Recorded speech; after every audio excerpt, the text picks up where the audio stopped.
Well, on this particular day, while there's long lines of people waiting to buy their California lottery tickets, I've got Leah Pruett on the line, who's probably riding just a wave of good feels coming off the weekend. Congratulations on that win, Leah.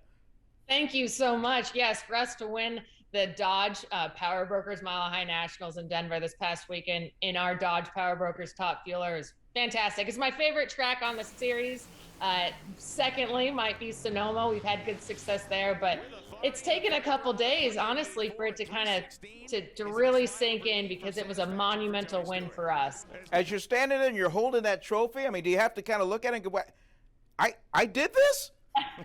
Well, so it's definitely a we did this thing. And when I left Sunday night, I left the NHRA Wally with my team because they had planned between the travels of Denver to Sonoma to maybe have a day off. They now no longer have a day off because they have so much work to do. So I left the trophy with them. That reminds them that they did this. They were kings of the mountain. Have you always been a gearhead? I have. I mean, it's in my blood. My dad wasn't a drag racer, but he was a land speed racer at Bonneville, and he owned an automotive repair shop. My first job was service riding for vehicles, for front end alignments and brakes, suspension. So I grew up in that, and he had two girls and he wanted boys. So he's like, drag racing doesn't know any different. Let's go racing with my two girls. So our family did that. And then at the age of 13, I recognized going to a national event that's what I want to do for a living. That I want to be a pro drag race car driver. I loved everything about it. And I'm telling you, for those that have not been, it's very difficult to explain because all of your senses are rocked at the same time.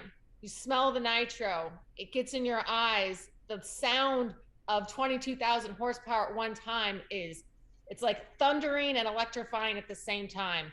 You feel it through the ground. It comes up to your soul, and you're just a fan there watching. Like, that's what attracted me. I was 9 years old when I wrote that on a paper, like in school. Like, what are your dreams? Be a professional top fuel driver, win a world championship. I've won a world championship, but not in top fuel. So that's my next goal. How in the world did you walk away from that crash couple years ago in St. Louis? I've been able to look at it enough. Take me through that.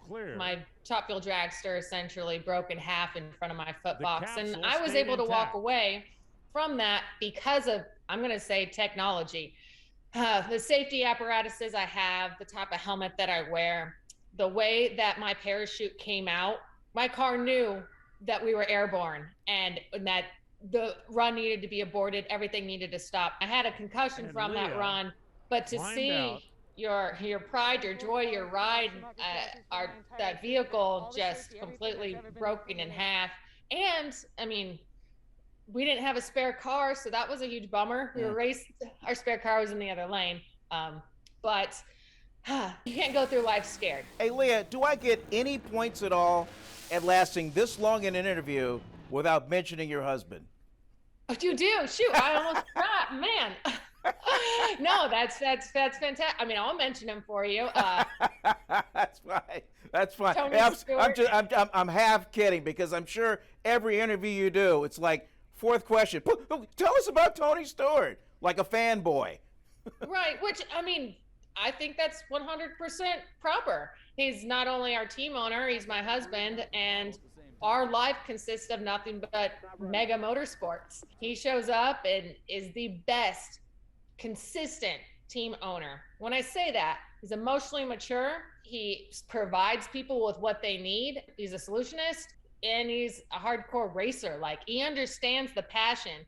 So that it's just a different type of language that he can have with our teammates. It's a really incredible dynamic, and I'm very fortunate to be able to race with my husband. I'll tell you what real power is. I mean, you talk about you race on power, the horsepower. Here's the power.